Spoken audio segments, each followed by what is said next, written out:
Hello, guys and dolls.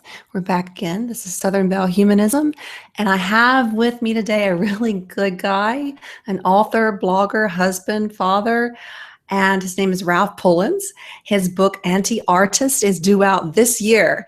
So, Ralph, take it away. Tell us about you. Well, my name is Ralph Pullins. I'm an author. I have written a book. It's called Antiartists. It's due out in May 17th.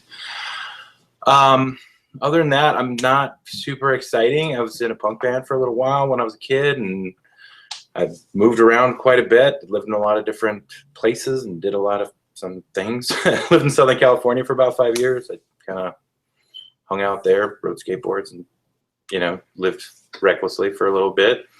Now I'm living in Michigan, just hanging out with my wife and sons, and we're just kind of figuring life out as we go, I guess. Well, your bio sounds really interesting because you've lived all over, but also it does say, of course, that you were a singer in a punk band, and your novel Anti-Artist has to do with that sort of creative lifestyle, that rock and roll lifestyle. So how much did your experience back in the day in the punk band experience this, rather those experiences, how did that really inspire the novel, and how much of it is true? Well, the book itself is not, there's like no real factual stuff in there.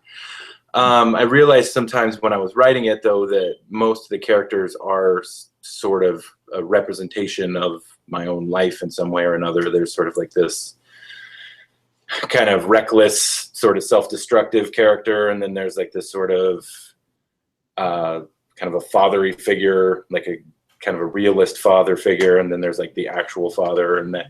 So there's a lot of like, each one is sort of like elements of me, I guess, but there's no real like nothing in there really happened as far as I know. As far as the punk thing,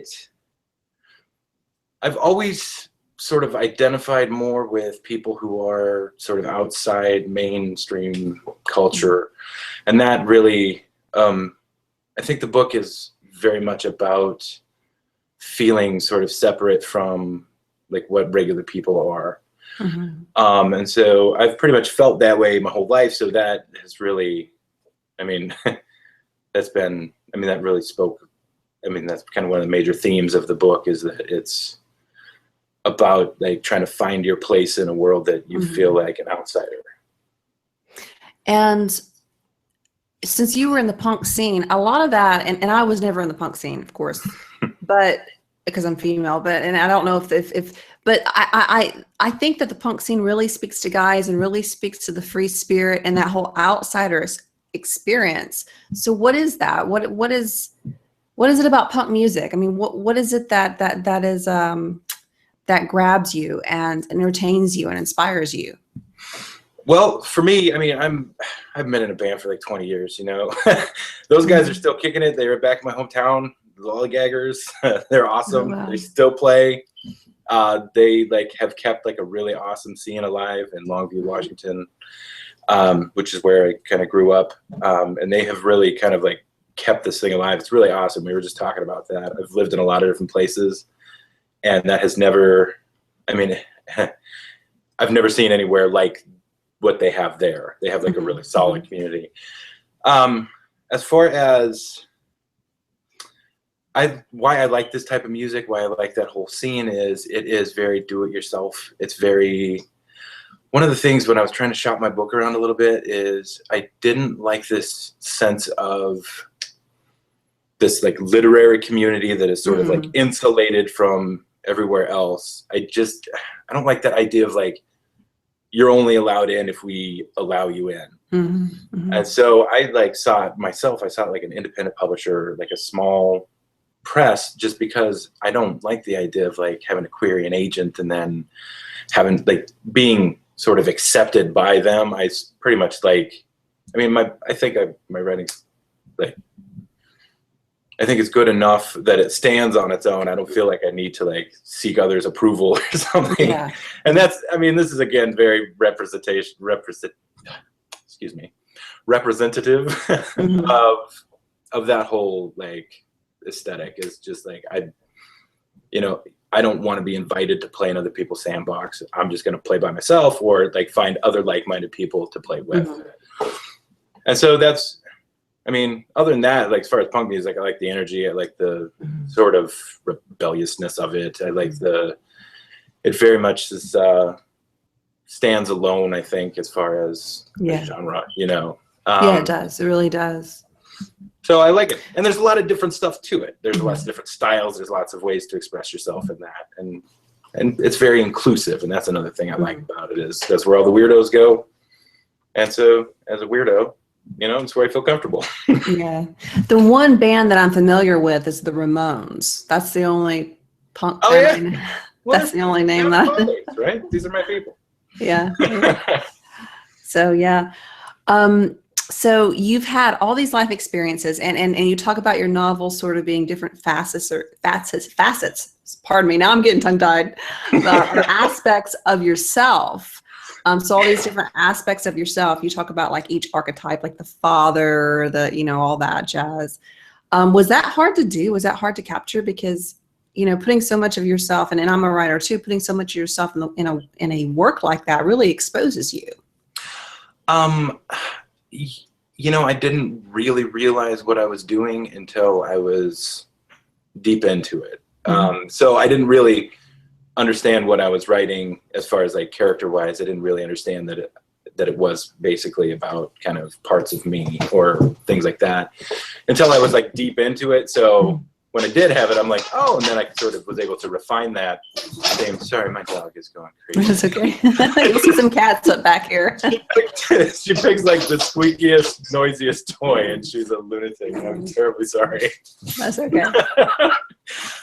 So I didn't really realize that. I didn't really realize it until then. And so as soon as I did, I was able to better like refine that. But up to that point, I had no idea.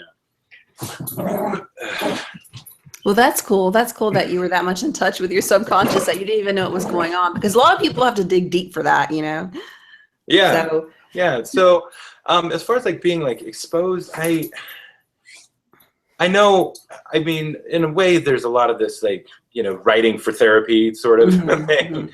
And I do that a lot. Like a lot of this stuff is like expressing things that I have like, that I'm not able to express in other ways, but I really genuinely believe that we need to, like, if we're going to be doing this, we need to do it honestly. Like as like, I want to write as hard as I can. Like I want to write as honestly and as wide open as I can. Often I find it really difficult. Like real recently, I wrote a piece, about like this like experience in my childhood, and I just like I wrote it and it was like very like emotionally demanding on me, and when I finished it I was just like, there's no way I can let anyone read this. Like there's no way that I can ever put this anywhere, and I'm sort of struggling with that right now just because I really like it. I think it's good. And I want people to read it, and I think it like really says what I want it to say, but there's also an aspect of like airing dirty laundry, or you know what I mean? Like it's not entirely about just me. And so, I mean, there's a lot of like, I don't know. I struggle with that, but what I try and do is write it first and then decide what to do with it later. Like get it out and get it down and then try to figure it out. Do you feel like it's kind of a catharsis when you do that? Like it's sort of letting a lot of things out in a sense where, like you said, it's very therapeutic, but it's also very healing as well. I think so. What I'm finding is that it's not enough to just write it. I also need people to read it. And so that's kind of what I'm struggling with now, is like just that I'm trying to be as like open and honest. I feel like the things that you're scared to share with other people are the things that you should be sharing, right? Like if you're trying to be honest, that's what you should be doing. It's easier said than it is in practice, though, I found. I mean, just in my own personal thing. So, I mean, for me, I find it, I'm a pretty private guy. Like, as far as like my interactions online, like everybody gets to see kind of what I allow them to see, right? I don't put up pictures of my kids. I don't put up pictures of my family or my life here. Mm. You get, I mean, on Twitter, which is kind of my main outlet, you get internet Ralph, which is what I allow everybody else to see. You don't really get like, I mean, every once in a while it breaks through like some kind of personal stuff, but mostly it's just jokes and fun things. And, or, so I don't know. I'm having difficulty with this part of it just because, I mean, if you're going to be a writer, like a professional, which I fully intend to be, you have to have an audience. And that means that you have to show parts of yourself, right? You have to like at least be available in some aspect for people. And so it's kind of hard. I read excuse me, I'm babbling a little bit. I read somewhere that writers are introverts playing at being extroverts. I agree with that. And so I've found that to be true, is that I'm really pretty private. I found like when I go out and like hang out with people that I don't know, there's a sort of like public persona that I can sort of put on.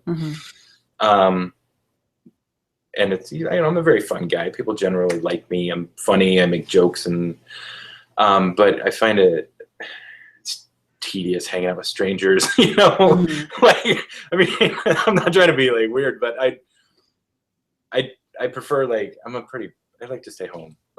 Yeah, well, you know, and the best writers do. You know, and you would think that would be the antithesis of what makes a writer, but it really makes sense when you think about it, because we're so in our head, and we have to have that alone time. We have to have that space. Yeah. Like Wolf said, like a room of one's own, to really sort of own that whole writerhood thing. And I think introverts, it's interesting that you mentioned being an introvert, because I think introverts often observe and are also very empathic, with a capital E. Empath is a capital E, where they absorb, and they're able to transfer that onto paper, whereas maybe extroverts can't. Yeah, I mean, anyone could be a writer, right? But I think like ultimately what we're trying to do is touch other people, right? Like we want other people to sort of experience what we want them to experience. Like, so you have to be able to, they have to be able to identify in some way with what you're trying to say. Otherwise, why bother? Like, why bother? Why would they bother reading it? And why would you bother writing it if no one cares? Or, if you're not making any impact on people, who cares? Yeah. I had one of my readers, he's actually my brother-in-law. He's a really solid guy. Like, he never had like this sort of like self-destructive impulse. He never had he's just been like a solid dude his whole life. And he wasn't able to really connect with my characters in that way. He was like, these guys are crazy. Like, what are they doing? Like, like he didn't have any real connection to it. I think he identified with a lot of other things. He really enjoyed the book. He gave me some good solid notes about it. But, I would think that I think it'll touch people who are maybe can identify with that a little more, that had a little more of a little reckless impulses and things like that. I don't know. I don't know. Jibber jabber, sorry. Speaking of reckless impulses, so tell us about this you've been snowboarding, skateboarding, and surfacing on the same day on it's your author site, which is pennamepublishing.com. You can go to pennamepublishing.com and look up Ralph Pullins. So tell us about the snowboarding, skateboarding, and surfing on the same day. It sounds like you really are one for excitement. we lived in California, and I was never a board type of person. I mostly walked, rode my bike. When I moved there, that was just how we got around, was on skateboards. So that was just like from going from my house to the liquor store and to the, to work. That's just how I got around. I actually got a skateboarding ticket. Wow. It's outstanding. I never paid it. I hope they don't. I hope I don't get arrested someday for like my 40-year-old skateboarding ticket when I take my kids to Disneyland. But yeah, that's how we got around. We went up snowboarding, and then it was just Mike. I mean, I'm not a surfer. It is really hard. Those guys on TV, you see it like on Point Break or something. It is really, really hard, and it takes like muscles that you wouldn't expect it to take. It's like shoulders, and you can't. Yeah, I'm never a surfer. I was never good. I only really on this day went out just to say that I could, so I could put that on my bio someday. You know, like, I'm not, you know what I mean? Like that was the whole thing. Like, hey, we're sitting in the hot tub after snowboarding, and we're like, hey, let's go for a surf just so we can like do the 3 boards in one day thing. That's fun. But I'm not a good surfer, and I'm a competent skateboarder as long as it's long and flat, and I don't have to do anything more than move around on it. And snowboarding is about the same with me. Like I like it, it's fun, but I'm not good. I mean, mostly everybody I went with is like really good at things, and I'm just like, you know, I'm competent. I can ride around. It's fun, but it's not. I mean, I haven't been in years. I'm getting older these days. So does your title, and your title sticks out, the whole anti-artist, does that kind of encompass like all the maybe the skateboarding, the punk music? Is that, how does that tie into all that? Your title, how did you come about that title? Well, in the book, one of the big themes of this is these guys, they all kind of meet each other, and they feel completely disillusioned from the world. One of the kids is an artist. That was his thing. He was in art school. He had this big failure. Everything fell out for him. And then he ends up having I got a big black cat too. I have 3. So he ends up like having this like full collapse of his life. He ends up like having a overdose. He ends up like, when he gets out, his parents put him in rehab, and he gets out and he has no real idea of who he is or what his identity is. And so he ends up deciding that he and these other guys decide that, like, instead of making art for a world that they can't find beautiful, they are going to find beautiful things and destroy them. And one of the main story arcs is they find an article that speaks about the David, and they decide that that there's this fatal flaw in the marble of the David, and they're going to go strike this flaw and break it. And so that's kind of like the main thrust of the story arc, is that. So that's kind of how I got it, is like the idea of the opposite of art, like destroying art, like people who destroy beautiful things rather than creating them are anti-artists. So that's what I got. That can be like really deep and psychological as well, you know, when you think about everything that you could put upon that. Yeah. You know, I'm a psychology major. Like that's my degrees in psychology, which, I mean, turns out is not as useful as I'd hoped. But that really spoke to me. And one of the things is, like, even growing up, you see people behaving in ways that seem like counterintuitive. They do things that are crazy, like against their own interests. They do things that don't really make sense. And that's really what drew me to studying psychology, is trying to get a better understanding of like the crazy things that people get up to. And so that does, I mean, a lot of the book is them just sitting around talking about like what it means to be a creator versus a consumer, like what it means to be someone who like makes things for other people to enjoy. And what is art? Like one of the things that I got out of this is that I believe that art isn't objects. It isn't physical things. I believe the art is what you walk away from the piece with, like what you take with you when you leave it, like the experience that you have, the thing that you get. And some things speak to you, some things don't, you know? I mean, we go to the Detroit Institute of Arts. One of the first things you'll see is like this huge, like orange canvas of Rothko. And it just doesn't do anything for me, you know, like this abstract expressionism, like these big geometric shapes on giant canvases. Mm-hmm. It's like, doesn't speak to me. Picasso does, Van Gogh does, but these things, like the stuff, I mean, if I look at it and I really genuinely feel like I could accomplish what they did, like, I'm not impressed by that. I'm always impressed by like more people I'm always impressed by like things that people do that I can't, or that I feel that I couldn't with given enough time or practice.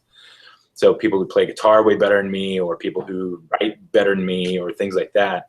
I'm like really, really excited by things like that. So as far as like, a lot of the book is just them talking about these sorts of things, what it means to be male. Like in these times, like they sit around and have this big discussion about what it means to be a male in these times. Like it used to be like in caveman days, we'd go out and we'd club a mammoth and that's our job. And there's no more mammoths. There's no more things for us to do like that. We are essentially like our role. There's these artifacts of maleness that seem to stick around, these like kind of big tough guy images, these cowboy impulses. Everybody's got to have a gun and work out.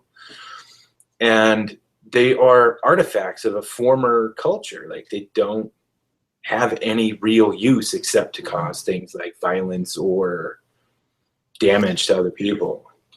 That's really interesting, because you're really working with like a lot of masculinity and a lot of issues within masculinity. And how do your characters and how do you work through that in the novel, dealing with that, the whole evolution of that we call masculinity?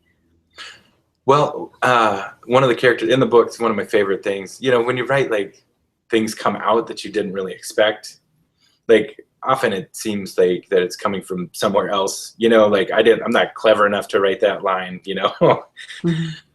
One of the things he says is men are the appendix of women, pretty much useless, and if they go bad, they might kill you. So, I mean, they talk about these things, and it seems to be that. I don't really. They get the idea in their head. These characters, they get their idea in the head that the David represents this like paragon of masculinity, and that if they're able to somehow damage that or destroy that, then people are going to be able to see that that's not what it is, right? Like that's not what being a man means. I mean, I don't want to spoil the whole book. Ultimately, I think it's like that's kind of what they decide. So they're going to go destroy do like sort of put up a reset so people can. That's really interesting. That would be really good to read in a lot of like masculine studies or like psychology or modern literature, even postmodern literature courses. It sounds like your book has really a lot of food for thought. Well, hopefully. I mean, I hope it is. I mean, for me, I had one of my colleagues, one of my writer friends, that was like fairly upset by like a negative review that she got pretty recently. Like, and she was more bummed out because it was like sort of it's like she felt like they missed the whole point. Yeah. And I mean, much of that is on the onus of the writer, right? Like if the reader's missing the point, then obviously, maybe our point wasn't as clear, or, I mean, that's not your reader, right? I mean, that's going to happen. I mean, that's kind of that's what I took away from that is like, you gave it to the wrong person. But for me, I've always said, like, I mean, I'm pretty sure there's going to be a lot of people that hate my book. They are bound to hate it. Someone who has issues with addiction, they're very critical. He gets out of rehab, out of like inpatient rehab, and he is like really, really critical of the current models of addiction, like how they treat it, what they believe works and what doesn't. And he thinks it's all garbage. That's interesting, because that's a whole other issue too. Yeah, that's a conversation today. Did I do too much? No, too much in my book. I think that's great, because that whole thing is another conversation we could have about how they treat addiction and mental illness and our mental health in general, right? Yeah. And all the things that we're finding out about what we call addiction, because there are some people that hypothesize sugar is our first addiction. Yeah. Well, that makes a lot of sense. I mean, try and kick it. It's tough. It's no joke. Hmm. Yeah. I mean, even just, what I found is like, I don't really drink anymore. I don't really, I don't really do anything other than, I mean, I eat poorly, and that's kind of my last vice. And what I found is, for me, it's really hard. The hardest part for me was not being able to stop. Like, I can quit drinking. That's easy. All you have to do is not drink, right? Like, I can quit smoking cigarettes. All you have to do is like not light a cigarette. It's very simple. Next topic, right? But eating, like, having to like actually adapt your behaviors, having to actually work with, like, you have to continue to do it, but you have to do it right. I mean, that's a whole different thing for me. And that was tough. Still tough. I'm still working it. So, I mean, I'm really interested. When I was a kid, I went to AA meetings when I was probably too young to be in there. Not for myself, but like, my mom's boyfriend or whatever was like, he went to AA. So we went there with him to support. And I remember it being like just horrifying. Like, and I walked away from there going like, I don't know what they're doing. Like, what are they hoping to accomplish with this? Mm-hmm. And so it's like put a bad taste in my mouth. And then, so I've had an interest in addiction studies and treatment for a long time, especially, we have everybody's got their own issues and their own experiences with this, but for me, it seems like there's got to be something better than what they do, right? There's got to be. Yeah. Well, I actually have a friend who is a psychologist, and he has to work with court-ordered people who are ordered to what you just mentioned, AA. And by the way, that's a Christian organization, so it goes against church and state to court-order people to that organization, you would think, right? But they do it all the time because that's the place they send them to, we would say cult. But he has to work with these people, these AA people. And there's a lot of horror stories about just what you saw, like a lot of groupthink, a lot of the group mind, a lot of demonizing, a lot of, and not only that, but if you're someone who's not of their kind of religion, then you're black sheep and blacklisted and threatened and all that. Yeah. So I've heard a lot of horror stories about that, actually. Well, and that was one of the things that I read, and actually on I have a Facebook page where for my Antiartists, it's the Antiartists Facebook page. Hey, check it out, like it. Cool, yeah. I didn't know that. Yeah, everyone liked that. Look that up. It doesn't matter. But I put links on there, and the last 2 links I put up there were from this thing called The Influence, and it's something I found on Twitter, and it is just this website where they write articles about addiction and different issues that face addiction and treatment and things like that. And there's this excellent article, and I actually posted it. So if you do go look at that article, it's awesome. And it's about current models of treatment and how they fail and what they can do. Different options they can do to fix them. Because they come across, the best one that I ever saw was like 15 to 18% of attendees of these inpatient, like really expensive treatment facilities, 15 to 18%, like end up actually staying out. Everyone else goes back. So anyways, that he comes out and he's really critical. And so I kind of guess swooping back to my main point when I started this whole thing, was that, people are going to hate my book. People who are really into this and they really are like strong believers in our current models of addiction treatment, they're going to hate it because he talks a lot of crap about it, right? Like he doesn't believe it. He believes that you have to, like your friend that has to do like court-ordered people. Those people aren't necessarily seeking a change in their life. No, they're not.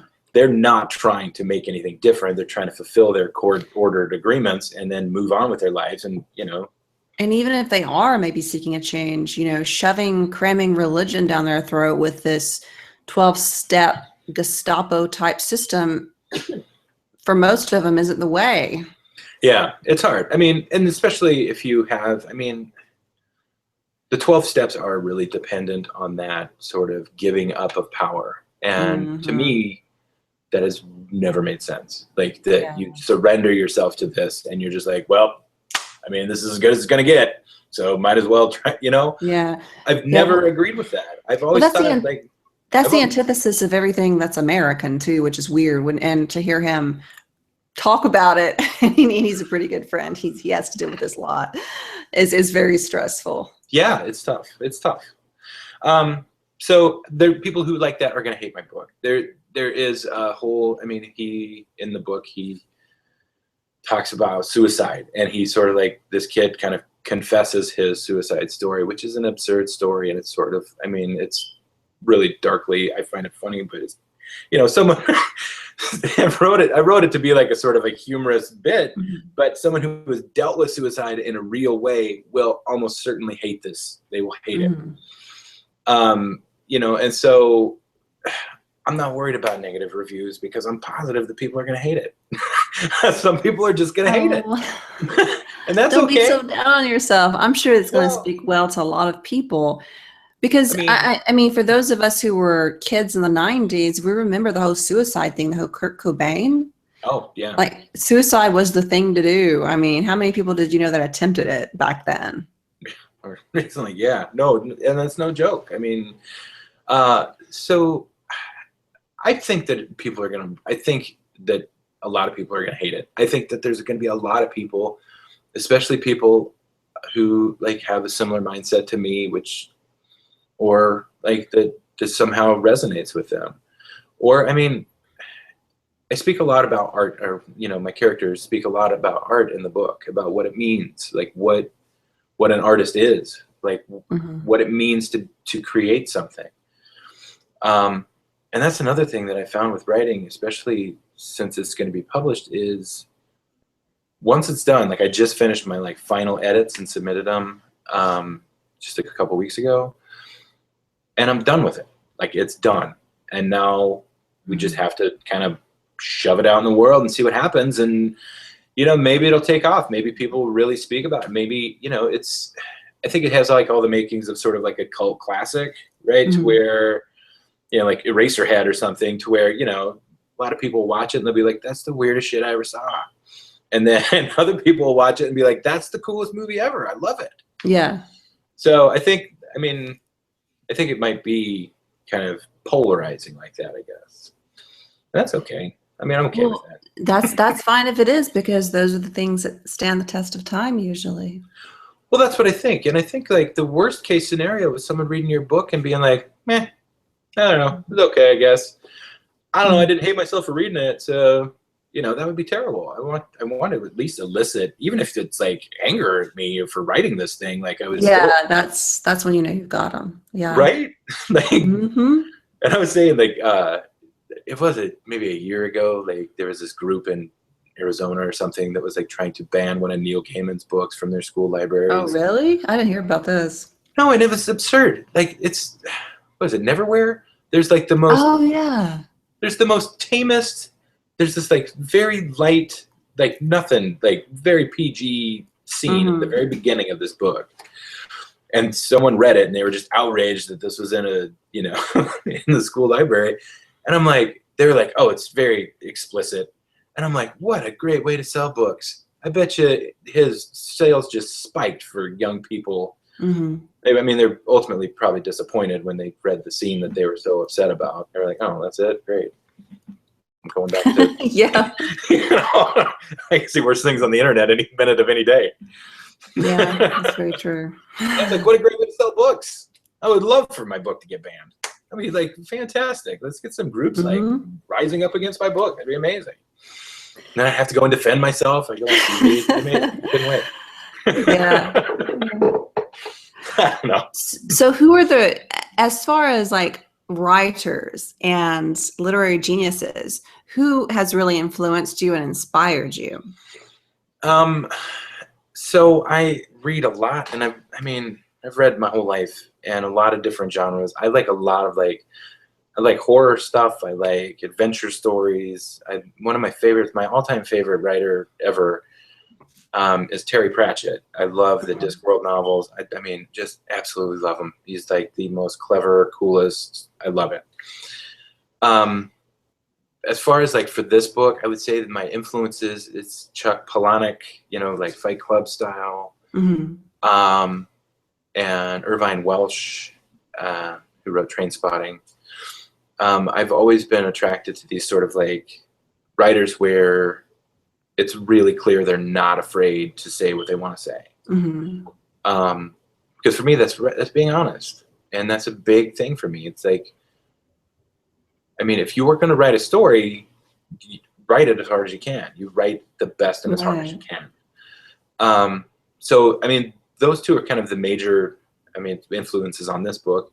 I mean, I've always read, though. I like Stephen King a lot. Neil Gaiman, Kurt Vonnegut's Kurt Vonnegut's my favorite. Like, I'll read. I've read Breakfast of Champions probably at least a dozen times, and I'll probably read it a dozen more. I end up like always giving it away. You know, I'm like, you haven't read that? Oh man, here's my copy. Take it. Give it to someone else. It's awesome. So and my favorite book of all time is probably A Prayer for Owen Meany by John Irving. And I wish I could, I mean, as far as like ultimate writing, that's the book I would love to have written. It's amazing. There's three books that ever made me cry, and that was one of them. Mm-hmm. So it's amazing. If you haven't read it, do. It's fantastic.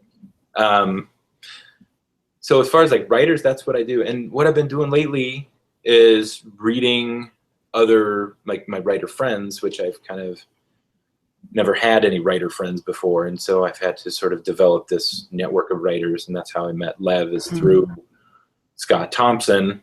So Scott Thompson is publishing under an imprint of my publisher. And so, you know, interacting with him through, you know, just trying to basically support our project. And then Lev, who, I mean, I love that guy. That guy's awesome. Like, yeah. He's the coolest. He's like, he and I, like, I say something to Scott every once in a while, and he'll be like, I swear you and Lev would get along so good. Yeah. For those who don't know, we're talking about Dr. Butts, Leverett Butts, who was on. He's a Lovecraft expert, Southern author, Southern writer expert. So yeah, he's a professor in Georgia. So he's our mutual friend. That's how we know each other. So yeah, and what I've been doing lately is just reading other stuff by writers that I have met, or, you know, so I mean, I've been reading Mike Hanson's book, and I've been reading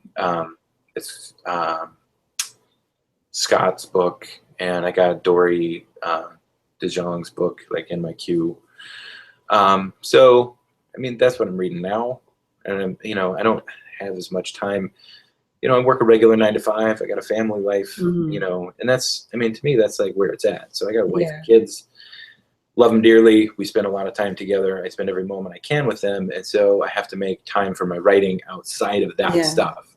Yeah. So finding time to read also is like, it's a little tricky. And I'm just sort of like, I mean, I'm trying to like network better with people online and on. I mean, Twitter's my stuff. Facebook kind of grosses me out a little bit. There's just too much noise. There's too much stuff on there. Yeah, to where I've had to mute like nearly everybody. And so now my whole feed is just like, you know, sweet old ladies who like think I'm, you know, my dad. My dad and I share a name. And so I got, like, as soon as I got on Facebook, which was like real recently, I got a ton of requests, like friend requests from like people who were like 60 up, just because they thought I was my dad. So, you know, so my whole Facebook feed is pretty much reduced to like, you know, some punk bands that I like and my close friend from Longview. And then, you know, a handful of old ladies who like post recipes and pictures of, you know, animals. So I don't really get on Facebook that much. I mean, I check in, I try and post things like when I have things to share, especially like an election season. It's just no place for I understand. Yeah. It just upsets me. It just upsets me, you know, and I don't need that in my life. I got other things to be upset about. I mean, I haven't been spending a lot of time on social media either lately. So I'm just kind of, you gotta like at least monitor these things and like, because I'm open to stuff. Like, so I read things and people say, hey, check out this link. And I'm like, okay. And I click on it. I'm like, oh God, that's the worst thing I've ever seen. What are you doing? Like, what? I can live my entire life without seeing that. Yeah, no, I have family members that are politically on the far end of the other end of the spectrum. Yeah. And so, you know, I don't want to get into arguments with people I love about stuff that ultimately won't, you know, I'm not going to change their minds. You know, they're not going to suddenly be like, oh, wow, you know what? Yeah, that's true. I never thought of it that way. You know what I mean? Yeah. Like, so I'm not going to argue with them about it. It doesn't make any sense. Yeah, that's what we say about arguing. It really doesn't, because when someone's mind's made up, their mind's made up. It's the people on the fence that may look one way or another, but it's not the people who have made up their mind. They've made up their mind. Yeah. So I try and stay off Facebook just mostly because Twitter, I love Twitter. See, I used to like Twitter, and I recently in the last year attracted some really weird people just by doing this, and some of the friends I had. So that's why I closed down my Twitter, because I attracted some really weird stuff. I mean, it was like, and I've been on Twitter since 2008 and love Twitter. Like, Twitter was one of those social media sites where I was like, oh, this makes you love strangers. You know, and I met my best friend in France on Twitter, and then I started doing this and had a couple friends that did this, and their whole community, I guess, started following me, and they were just, ooh, creepy. So I closed both Twitter accounts. Yeah. Well, it only makes sense. You know, and like I said, you got to monitor your input. Like, I said, I'm like open to stuff. You know, I'm open to ideas. Like, people want to like. I really do my best to like at least stay open minded. Like, people don't arrive at their conclusions for no reason, right? Like, they generally, I mean, I would say for the most part, people try and reason things out. They try and like reach. I mean, you know, my cousins who are like, they're like pretty much libertarian. I mean, they are directly libertarians. Like, they're very like strict constitutionalists. You know, they're very much like pro Second Amendment and all these things. You know, they're also very smart people, and they're also really cool dudes that like have awesome families, and I know they are, and I've hung out with them my whole life, and so I try and listen to them. You know, I try and reach some sort of common ground. We both have the similar ideas when it comes to ideas like privacy, or when it comes to, I mean, there's like common ground to be found, even on like extreme ends of the political spectrum. There's things that we can all agree on. You know, so. I don't know where I went with this. I don't know how we got here, but here we are. I think you're arriving at the same conclusion where I'm like, why can't we all just agree to disagree and just go on from there? That's what I think. You know, I mean, there's good information out there, and there's good things that you gotta like, and that's part of your job as a writer too, is to like absorb information about the world and sort of express your ideas. So, I mean, you have to stay open to things. You have to listen to people. And I mean, that's one of the big problems people have, I think, when you read somebody whose writing isn't really resonating with you, is dialogue. You listen to how people speak, listen to the rhythms of their speech. Do they say like a lot? Do they say a lot? Yeah. What advice do you have to give writers, fellow writers, aspiring, or writers who are first published right now? Is this your first novel publication? This is my first novel. Your first one, okay. Yes. So what advice do you have to give to new writers? You know, the biggest piece of advice, or the biggest like realization that I had, was that if you keep working, even if it's at a slow pace, even if it's nothing, if you keep moving forward, it will get done eventually. And so keep working. And that's really it. And don't give up, even when it starts feeling, I mean, I wrote this piece on my blog a little while ago about like, you know, you're in the shower, everybody gets a great idea in the shower. You're in the shower, you have this excellent idea. You hop out, you're like, oh, fantastic. And then you start your project, and that's awesome. And it's very exciting. But you don't want to listen to that. Don't fall in love with it like that. Just keep working, and then you'll work through that. And then the shine wears off, and then it's work, and then it's tedious. And then you plow through that. And then when you're nearly done, you take another shower, and you're like, oh, wow, what a fantastic idea. And then you hop out and you want to scrap your project. But the thing is, you can't, nobody wants to read 2/3 of a story. Mm-hmm. You know what I mean? You have to finish your work. And that's the big thing. Mm-hmm. Finish. I mean, step one, finish your work. Finish your work. Yeah, that's a good one. It's because that's the thing. If you don't have a complete novel, there is nobody who's going to read it. I mean, nobody will read it. I mean, your parents will probably read it, and your brother will probably read it, but there's not an agent in the world that will take an incomplete manuscript. Well, there might be, but as far as I know, nobody wants an unfinished manuscript. Finish it. That's the biggest thing. And the other thing that I've had to deal with is you have to find something that works for you. So for me, like what I do is I write in the evenings. The kids go to bed, I put on my headphones, I turn on some loud tunes, and I work for an hour or two. And that's what works for me. But a lot of people, that won't work for them. Their evenings are full, or they're tired at night, or whatever. Maybe getting up in the morning. But you have to like try different stuff and find like a rhythm that works for you. And man, my big thing is stop looking for writing advice. Like writers write. You know what I mean? Like yeah, just write. Stop reading articles about how to write a novel and just write it. Like that's how you do. I mean, and it might suck. And that's the other thing is it's probably gonna suck, and you just got to work through that. You can't. The biggest I have this I got all these little phrases that I pull out every once in a while, but you can work with something. You can work with anything. You cannot work with nothing. So we do the work, and that's all you have to do. You do the work, and it's not easy, and you're gonna get rejected, you're gonna get beat up, and that's okay. But if you believe in your project, if you keep working at it, you'll be fine. And I read this thing about like Walt Disney, or maybe I saw a movie or something. I don't know. I always say read. I always say I read this when it's like I watched a clip on YouTube. No, I do that too.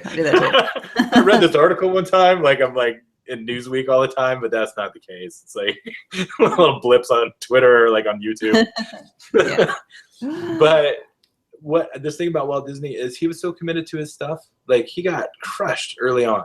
Like he came home from like the Navy or something, and his dad's like this hard ass like Missouri farmer. He's like, "Hey Pop, I want to be an artist." And like, could you imagine that conversation? Like in the 30s or whatever. Like, could you imagine? Yeah, it wouldn't have gone very well. It can't be easy. Yeah. And then to make Snow White, the first Disney feature movie, he mortgaged his whole house.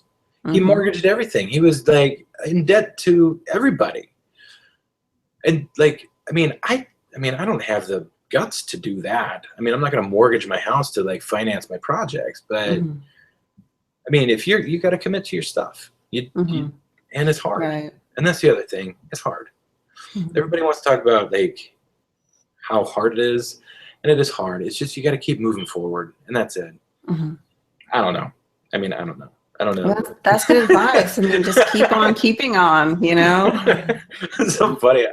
We went to Disney World like real recently, and I had the time of my life. I don't know. I probably had better fun than the kids did, because I'm like impressed with this guy and what he built, and like, it's gone. I don't know what he would think of what his company has become, and I don't know if his vision is ultimately being represented by what it is now. But you can still see that when you go there and you see these like, my favorite thing was like that tiki bird, the singing tiki bird, the animatronic little plastic birds. I loved it. If you just got this idea, like if you went in there in like 1950 before you saw before you saw the Avengers or something, like that would have blown your mind. All these singing birds and the lights and stuff and the music and the little tiki guys singing, you would have been blown away. So now I loved it. I loved it. Anyways, whatever. Disney. I love culturally like their message. I like them. I like what they got going on. So it says on your author profile that you're writing your second book. Do you want to give us a little clue as to what that's about? So that's the other thing. As far as like writing advice, I guess, is do what you want. Because I do everything wrong. And I don't know if it's going to pay out. I don't know if this is how you do things. But I do everything wrong. What you're supposed to do is find your audience and then work that audience, right? You find your kind of ideal readers, and then that's what you focus on. And so my next book should be sort of an angst-filled, like, you know, meditation on, you know, music or depression or something, right? Like, it should be something about that, but it's not. Mine is like, my next one is, it's sort of a horror novel. It's like a sort of horror thriller kind of, I don't know. And also, I mean, you know, I had this idea about like it being like a Cthulhu mythos. Oh yeah, okay. Love but crafting. it's not. The reason why it's not is because I don't know enough about it to do it justice, and I don't want to be constrained by like what they. But I have this idea of like these kind of ancient beings that are hidden. So that's what it is. It's a horror novel, and it's like a fast-paced, like action-driven horror novel. And that's just what I wanted to write at that time. And every year I have this thing where at the beginning of the year, I try and, since I finished my last novel, I try and finish the next novel. So in a year, I want to write a book, and I want to do this for 5 or 6 or 7 or 8 years in a row. And ultimately, I'll have like a body of work that will be able to support this terrible habit I've developed of writing. And so I can check out of like my 9 to 5 and like focus on doing this. And that's my goal. I have like really modest expectations from these things.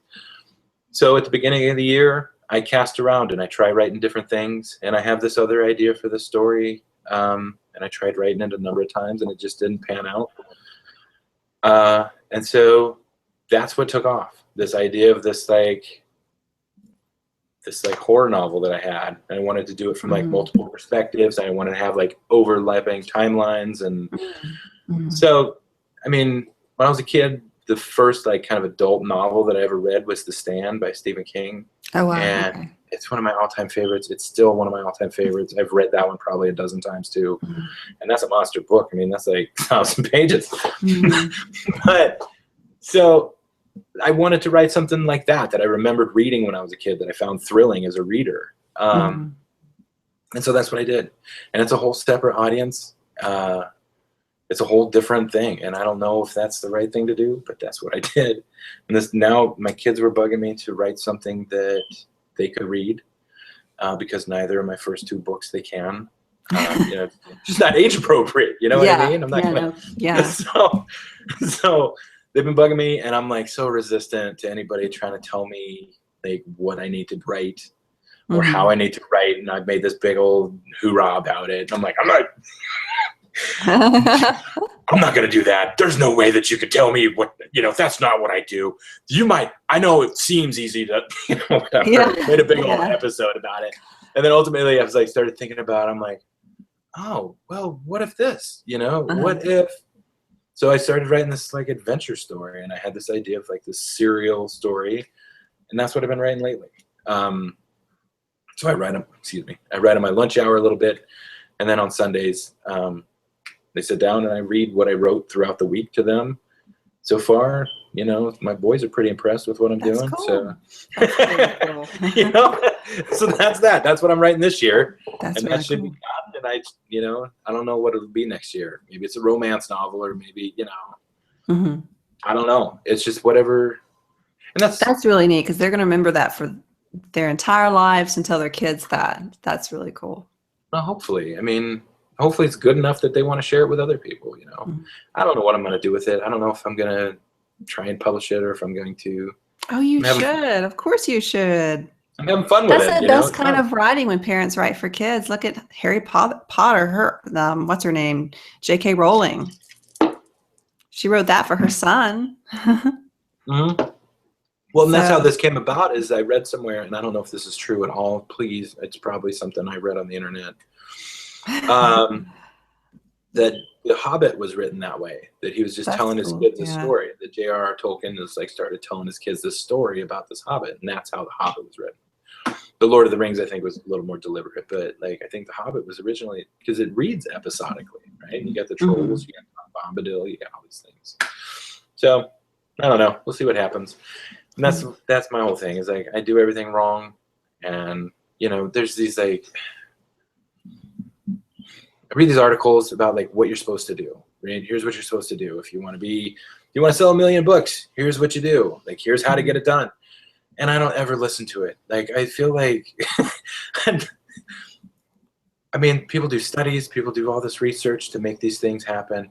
You know, you do better if you post your blogs on a Wednesday. You get more response that way. You do better if you post every week. And I just don't do that. Like, what I do is, like, when I feel like I have something to share, I write it. Yeah. And that's not always the right thing to do. And I don't know if it's going to work, and I don't know if it's going to pan out, but it's what I'm doing. So I don't know. Hopefully, I'm just shooting in the dark like anyone else, you know. I'm just doing my best. Yeah. I'm always really kind of, I don't know, skeptical of those one size fits all rules. You know what I'm saying? Those one size fits all. Yeah. Yeah, and that was my main idea. Like, you know, as far as like advice for other authors, I think what you got to do is find something that works, whatever it means. If you get up at 5 in the morning and you're productive, that doesn't work for me. I get up at 5 in the morning and I sit on my couch for like an hour and a half staring at my feet. I can't even move. Like, I can get up at 5 in the morning, but I am not going to write anything until noon. Yeah. So just find whatever works. If it works in the morning, knock yourself out. Like, find time for it. If it's important enough to you, you will do it. You know, like, if it's important enough, if you really want to get it done, you will get it done. If you just keep moving forward, don't give up on yourself. So go ahead and give us, I put all your links in the description, but go ahead and tell everyone your links right now. So your blog and your publisher. Okay, my publisher is Pen Name Publishing, and that is, I think it's pennamepublishing.com. They're also on Twitter, like Pen Name Publish, at Pen Name Publish. They got, you know, they're on all the major outlets. They're very small. They're very passionate. They are really, I mean, she's younger than I am, I think, so I can't really call her a lady. The woman that runs it, really passionate. She started the company. She's really passionate. She's really excited about, like, putting out stuff that she would like to see, but she hasn't seen elsewhere. Every writer in there is really awesome too. So Scott Thompson and Dory DeJong and Mike Hansen and David O'Sullivan and Ambriel Khalil and Peter Mon. Those are all, like, they're all great people. And they're like, we have this, like, we're on Slack. It's like this sort of group messaging platform. Oh yeah. And we're all, like, we make jokes and support each other. And if, you know, we celebrate each other's successes and, you know, commiserate with other, you know, if something happens bad, like when she got the bad review, we're all like, well, you know, excuse me, like, screw them. We don't need that. You don't need those people, you know. So everybody's like, so it's really great. So Pen Name Publishing, sorry, I'm back to plugging. My book is called Antiartists. It has a page on Facebook. I'm on Twitter at RD Pullins, and that is pretty much where, if you are going to find me online, that's where the good stuff happens. I am also on Facebook, Ralph Pullins on Facebook or whatever. I don't know how the links to that work. Antiartist has a page on Facebook. My blog is dissent.within .blogspot.com. And I mean, there's some good stories on there. There's some good writing. Like, I mean, ultimately, if you want to find out what I think about writing, that's the spot to do it. That's where I've written it most articulately. That's where, you know, if I have something that I think needs said that I haven't seen elsewhere, that's where I put it. And so there's, I mean, again, I always feel weird talking about this stuff because it sounds like but it's good. I mean, it's really good. Go check it out. I mean, it really is good. It is. I was just looking at it right now. You're on, but before we went on air, your blogger. Yeah.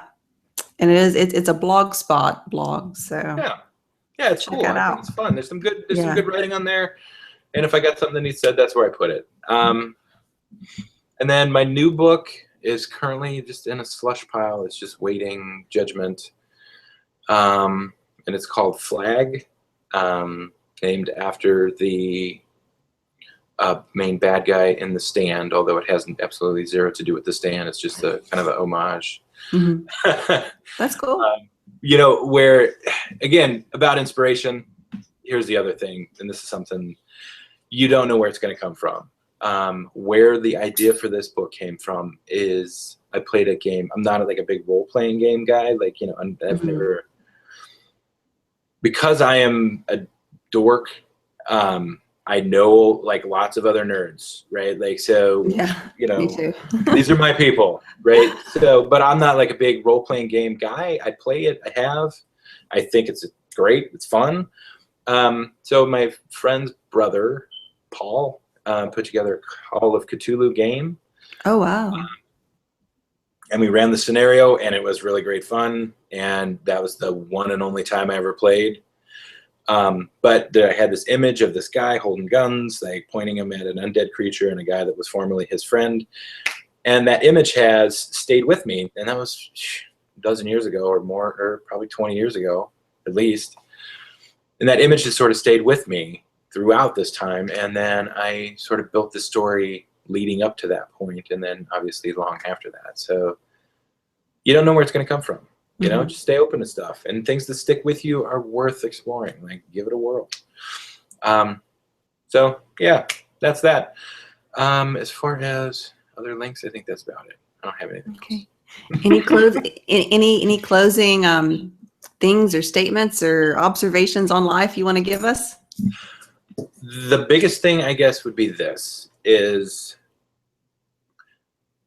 I had a realization that the people that you see, like, we're bombarded by people, like, kind of sort of squawking about themselves, right? They're like, oh, look at all these accomplishments I've done. I'm doing so great. I'm so happy with my life. First of all, they're not as happy as they seem, you know? But secondly, you need a product. Like, if you want to be successful in like whatever it is that you do, like if it's music or if it's whatever, you have to finish. You finish your project. That's what separates people who write for a living from people who don't write for a living, is that people who write for a living finish their stuff and they have something that they can sell. They have something that they can present to other readers. That's my big thing. And that's what I've realized. And there's no one that can tell you that you can't. And that's the other thing, is like everybody wants to like tell you why it won't work, you know, why that's not a, you know, the numbers for authors are absurd. Like, it's ridiculous to even suggest that this might be a career. But don't listen to it, man. It's possible. I mean, obviously there's people out there doing it right now. Yeah. So, I mean, work hard, move forward. And that's really it. I mean, that's all I'm doing. Hopefully it works. I don't know. We'll see. My book's out May 17th. Check it out. You can pre-order. Well, no, I don't think the pre-order link's up yet. But if you contact me, I can, and you want to do a book review, I have an ARC or advanced review copy I can probably give you. So hit me up on Twitter at @RDPullins, or, you know, email dissent.within @gmail.com. Cool. Well, thank you for being on, Ralph. And thank you so much. This is like very exciting. Yeah, and we're excited to have you. And check out his book, May 17th, Anti-Artist, Ralph Pullins. And check it out, guys. So we're going to sign off tonight. Goodbye. Till next time. Bye-bye. Thanks.